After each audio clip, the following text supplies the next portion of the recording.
Il vous est probablement déjà arrivé de vous demander comment il se fait que les homosexuels, les lesbiennes, les personnes transgenres et les athées militants aient formé une alliance avec des islamistes fanatiques. Et il ne voit rien d'étrange ni de contre-nature là-dedans. Je tiens à vous prévenir que ce que je vais vous raconter aujourd'hui peut ressembler à une théorie du complot ou à une histoire effrayante pour enfants. C'est à ce point que cela contredit tout ce que nous comprenons.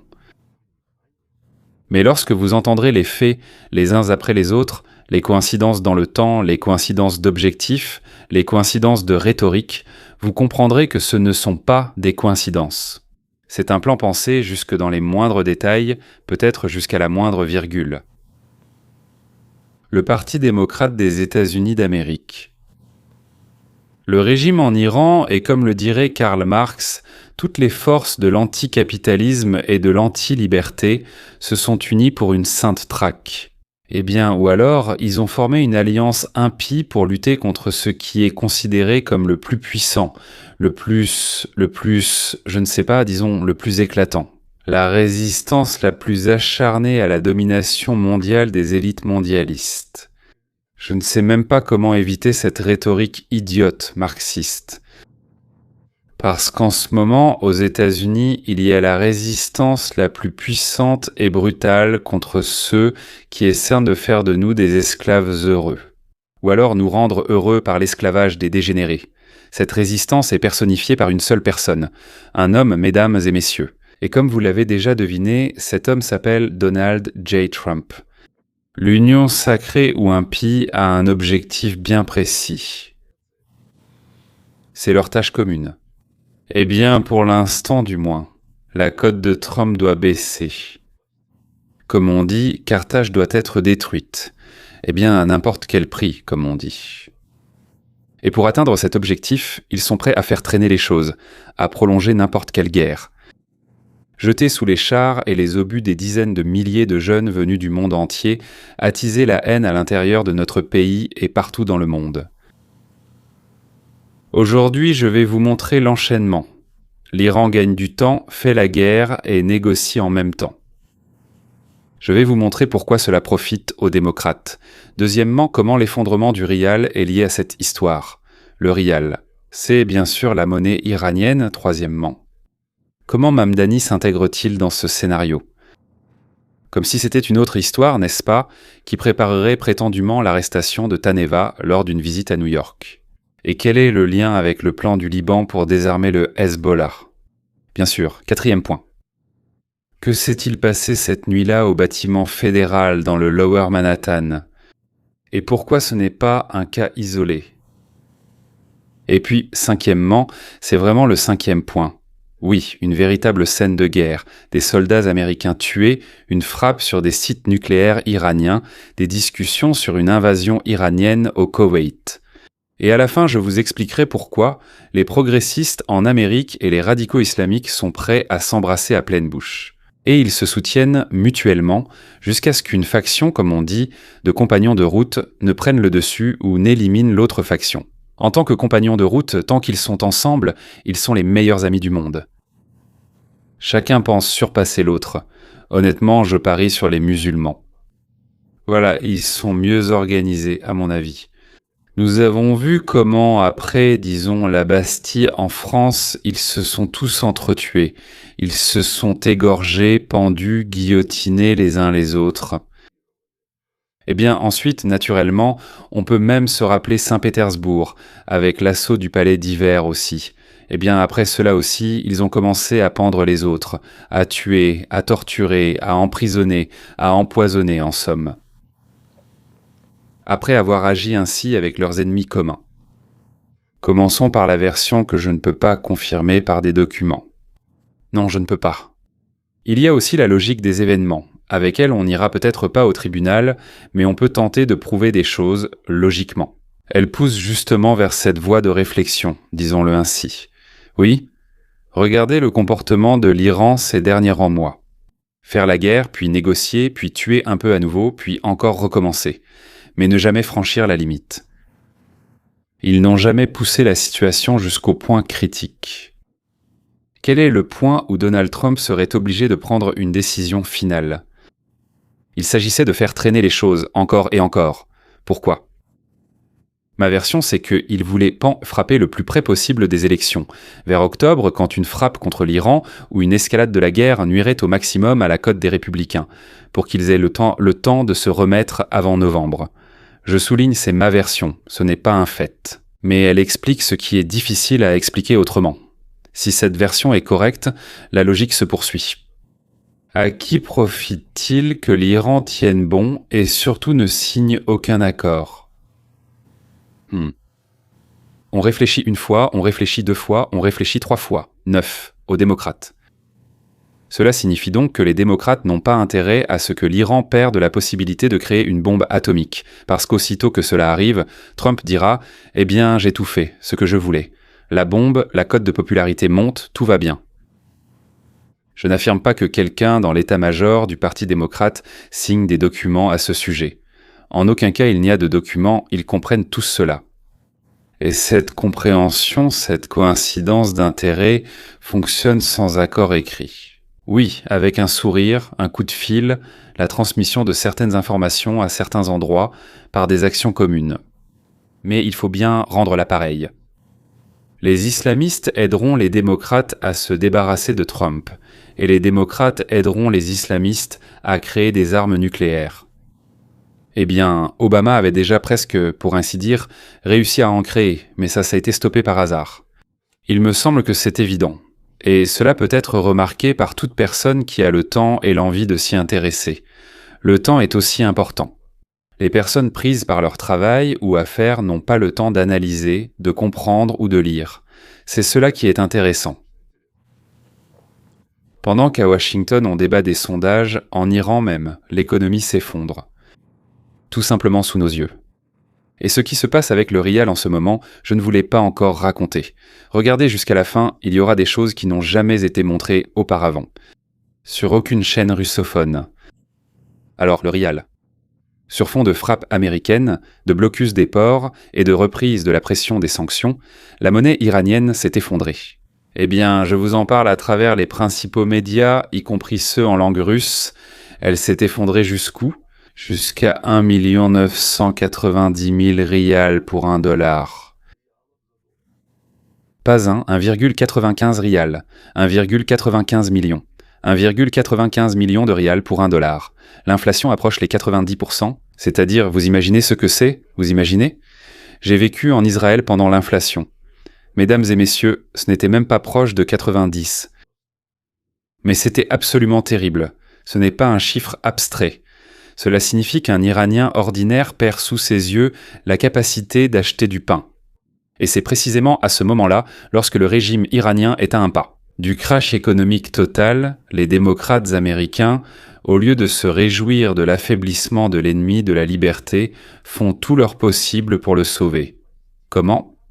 En faisant pression sur la Maison-Blanche pour exiger l'arrêt des frappes, par une rhétorique sur la disproportion des actions d'Israël et des États-Unis. En organisant l'opinion publique contre la ligne dure. En profitant de l'opportunité que les Iraniens utilisent Brahani pour vendre du pétrole, comme on dit, au noir. Maintenant, New York. Et ce qui s'y passe. Parallèlement, messieurs, le conseil municipal de New York a confirmé que Mamdani prépare l'arrestation de Netanyahou lors de sa visite à New York.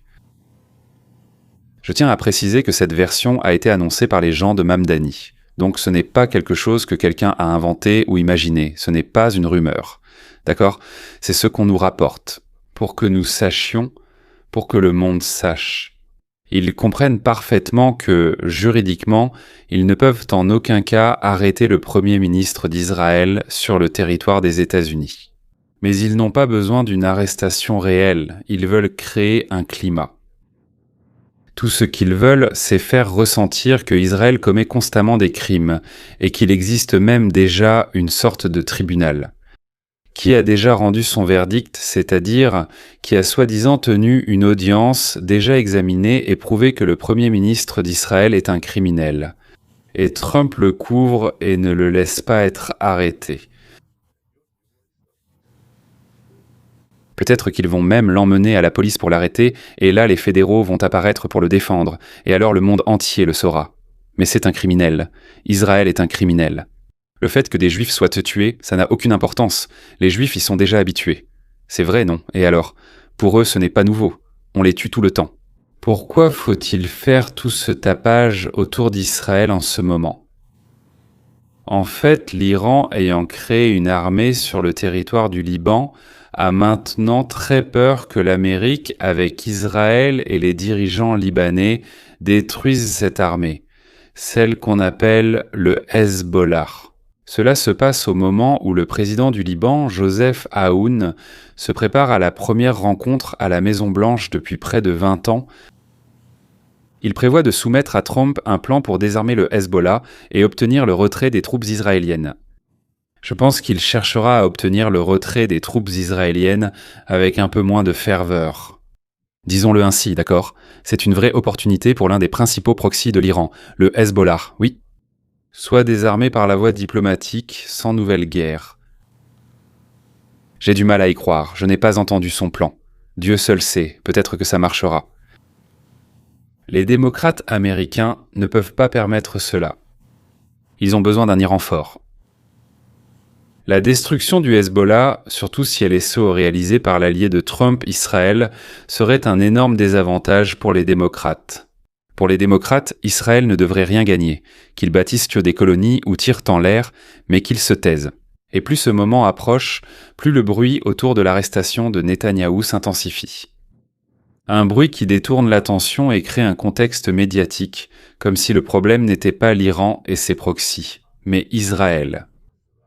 Eh bien, les Juifs, n'est-ce pas? Le problème, ce sont les Juifs. S'il n'y avait pas de Juifs, il n'y aurait pas de problème.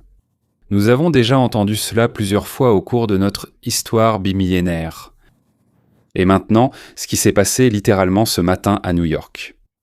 Et pourquoi ce n'est pas du tout la première fois qu'un tel cas se produit, même si nous en parlons comme si c'était une histoire complètement à part. Ce n'est pas une histoire à part. Près du bâtiment 26 Federal Plaza dans le Lower Manhattan, un incendie s'est déclaré ce matin.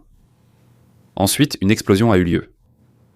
Selon les informations, il s'agirait d'un incendie criminel avec un dispositif incendiaire et des feux d'artifice, pas d'une véritable explosion puissante. La police, les pompiers et les services fédéraux sont arrivés sur place, la zone a été bouclée, et un homme a été arrêté. Eh bien, selon différentes sources, il n'y a soit pas eu de blessés, soit les blessures étaient si légères qu'une hospitalisation n'a même pas été nécessaire. Ce bâtiment n'a pas été choisi par hasard. Là-bas se trouve le FBI, donc l'USCIS, l'ICE et d'ailleurs le tribunal de l'immigration. Ce lieu est depuis longtemps un point de rassemblement pour les manifestations contre la politique d'immigration. Selon la version préliminaire de l'enquête, il pourrait s'agir d'un acte de protestation contre l'ICE avec une motivation politique, bien sûr.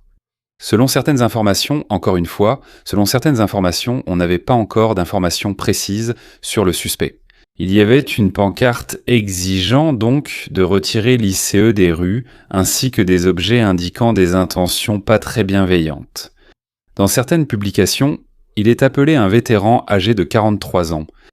Je ne sais pas où il a été vétéran, mais un vétéran c'est souvent quelqu'un qui a fait l'armée, non? Cela n'a pas encore été confirmé officiellement.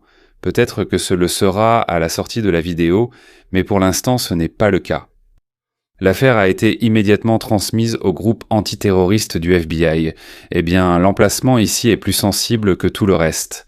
Je vous le dis franchement, ce n'est pas un cas isolé. Cela arrive tout le temps, parce que les démocrates attisent depuis des années un tel degré de haine que des personnes mentalement instables craquent et se tournent vers la violence. La joie face à la mort d'un adversaire politique, les discussions sur la violence méritée envers les républicains, cela n'existait pas auparavant en Amérique, du moins pas à une telle échelle. Bien sûr, il y a eu, pour ainsi dire, une guerre, ce qu'on appelle la guerre des deux roses, n'est-ce pas? Eh bien là oui, comme vous le comprenez, il y a eu une guerre civile. Mais après la guerre civile, il me semble que cela n'a pas été le cas, je ne sais pas, je ne me souviens pas. Je me souviens de toutes sortes de bêtises entre eux, mais je ne me souviens pas d'avoir vu quelque chose de ce genre. Maintenant, parlons de ce qui se passe sur le véritable théâtre des opérations, parce qu'il y a tellement de nouvelles qu'il ne suffit plus de 2 émissions par jour. L'Iran, selon les rapports, prévoit un débarquement de troupes au Koweït. Je veux que vous entendiez cela encore une fois. Selon les rapports, l'Iran prévoit un débarquement de troupes au Koweït. Et là-bas, il y a une base américaine d'ailleurs, et un peu plus loin, il y a encore une autre base américaine, en Jordanie. Une invasion est envisagée sous prétexte de manque d'eau douce et de nécessité de dessalement. L'Iran en manque, donc ils envisagent de s'emparer du Koweït. Eh bien, comme à l'époque avec Saddam Hussein, il lui manquait aussi quelque chose. Peut-être que ce ne sont que des rumeurs qu'ils répandent eux-mêmes pour se remonter le moral, pour s'encourager eux-mêmes, non ? Car il est incompréhensible comment ils veulent affronter directement les Américains là-bas. N'est-ce pas ? Ils sortiront à découvert en rase campagne. Un missile apparemment transféré à l'Iran, selon des informations non confirmées, par la Chine ou par la Russie, avec des caractéristiques inattendues pour les Américains, a frappé une base américaine en Jordanie et tué 2 de nos soldats. Après, une réunion d'urgence a été convoquée à Washington. Donald Trump a annulé tous ses engagements dimanche. Et il y a eu une réunion dans ce qu'on appelle la salle de crise à la Maison-Blanche. Et il a été décidé de bombarder des cibles que les États-Unis ne voulaient point pas bombarder auparavant. Qui, disons, était un des sites nucléaires iraniens en préparation, pas encore opérationnels. Nous n'avons pas encore atteint la véritable ligne rouge, mais nous nous en approchons de très près.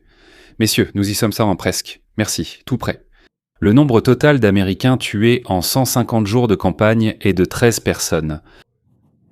C'est étonnamment peu comparé aux milliers de morts du côté iranien. Mais c'est exactement 13 de plus que ce que nous sommes prêts à accepter. D'après les informations disponibles, Trump a ordonné de mettre hors service plusieurs des plus grandes raffineries de pétrole d'Iran, ainsi qu'un nœud portuaire stratégiquement important. Il ne s'agit plus de frappes contre des cibles militaires, mais contre l'infrastructure énergétique civile du pays. Vous vous souvenez, je vous ai déjà raconté, oui, que lorsque le sergent Gilad a été enlevé, oui, capturé et tout ça, eh bien les Arabes, quand nous leur avons demandé « Qu'est-ce que vous voulez obtenir de nous en échange ?», ils ont donné une liste de 1037 Arabes contre un seul sergent israélien.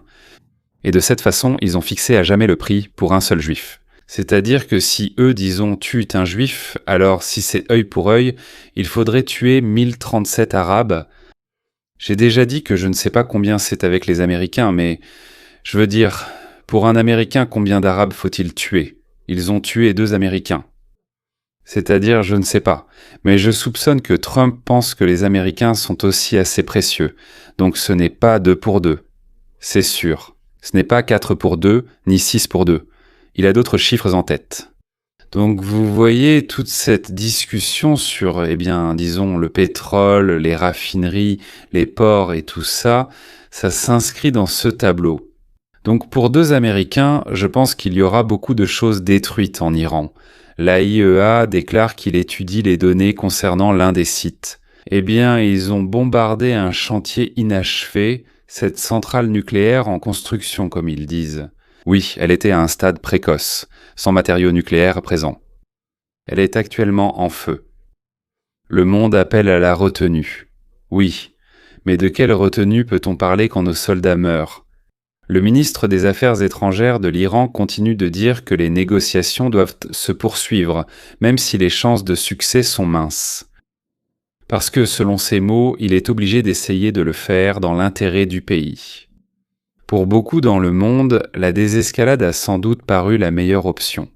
Mais il est absolument nécessaire d'arracher le dard nucléaire du serpent venimeux. Et maintenant, je veux aller au-delà du simple bulletin d'information et vous expliquer ce que l'on explique rarement. Pourquoi cela est-il devenu possible en premier lieu ? Pourquoi les progressistes aux États-Unis, des personnes ayant grandi dans le pays le plus libre du monde, se retrouvent-ils du même côté des barricades que les radicaux islamiques qui offriraient à ces progressistes une vie complètement différente ? Et comment ? Écoute, il s'avère qu'ils seraient sous leur pouvoir. La réponse ne réside pas dans la politique, mais dans la façon de penser. Une partie du Parti démocrate, pas tout le parti, mais une partie, porte en elle une telle charge de marxisme. Conscient ou non. Qu'ils comprennent ce que c'est ou non, cela n'a pas d'importance. C'est en eux, ils ont été formés par l'école, la société, les amis, la littérature, Dieu seul sait. Voilà, ils ont absorbé tout cela. Et tout cela était quelque part en eux, à l'intérieur. Ils peuvent se dire libéraux, oui, progressistes, mais au fond, ils ont conclu une alliance avec les fondamentalistes islamiques. Pas parce qu'ils partagent leur théologie, mais parce qu'ils détestent la même chose. Et pour eux, le culte de la haine est plus important que le culte de la vie. Vous comprenez, autrefois en Israël on disait, et peut-être qu'on le dit encore aujourd'hui, quand les Arabes, les musulmans aimeront plus la vie que de nous haïr, quand pour les musulmans ce sera la vie qui comptera, pas la mort. Et la vie, c'est à ce moment-là que nous pourrons nous entendre avec eux. Mais pourquoi nous détestent-ils? Oh, ils nous détestent parce que nous adorons l'Amérique. Et justement pour ce qu'ils détestent eux-mêmes. La liberté d'expression, la liberté de la presse, la liberté de réunion, le droit de produire ce qu'on veut, le droit de vendre à qui on veut, à n'importe quel prix, si bien sûr quelqu'un achète. Et surtout le droit de garder pour soi les fruits de son propre travail. Quel que soit ce résultat, si tu fais un bénéfice, il est à toi. La perte, elle est aussi à toi. Tu la supportes, la perte. Et dans les deux cas, c'est toi, pas l'État, qui dispose de ce que tu as obtenu.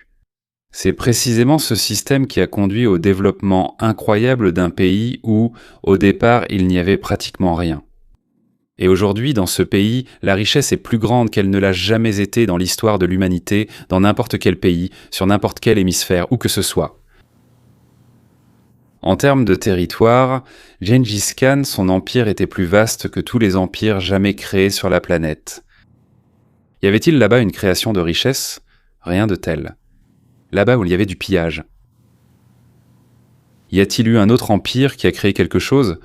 Rien de tel. Là-bas il y avait du pillage, il y avait de la confiscation, il y avait de la redistribution. Là-bas, comme on dit aujourd'hui, il y avait redistribution. L'un travaillait, un autre arrivait, et il prenait autant qu'il voulait. Mais chez nous, il se passe la même chose.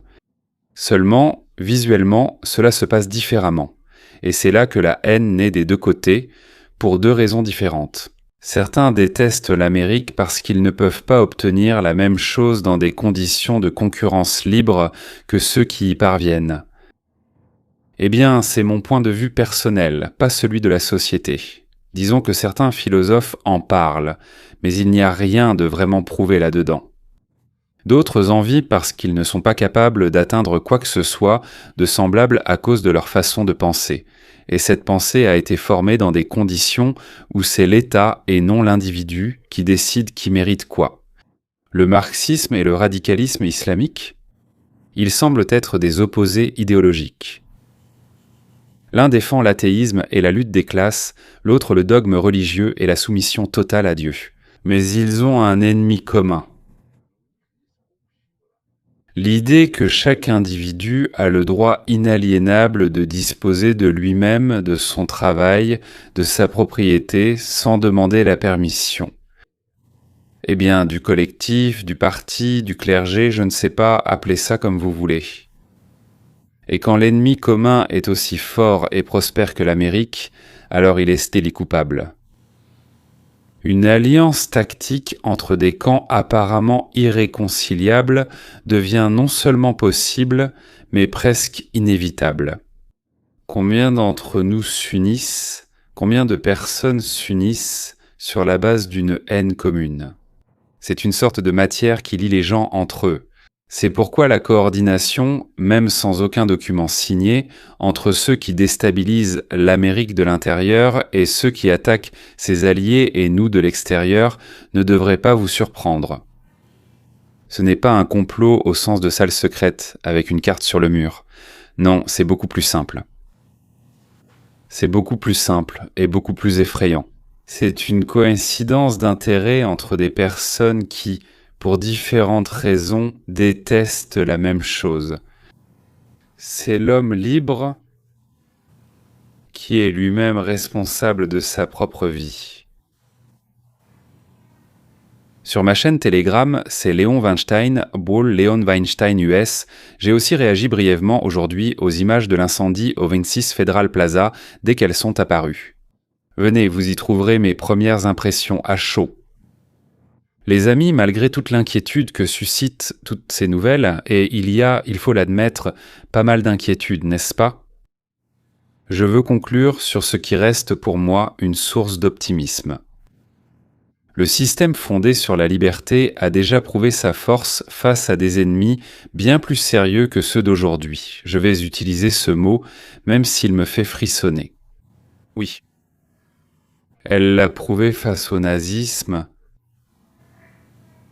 contre ce totalitarisme soviétique, ou quel que soit son nom, et elle le prouvera à nouveau. Tant qu'il y a des gens prêts à appeler les choses par leur nom, et vous, mes spectateurs, vous prouvez chaque jour que vous en faites partie. Ce système tiendra bon. Merci d'avoir été avec moi aujourd'hui. À la prochaine émission.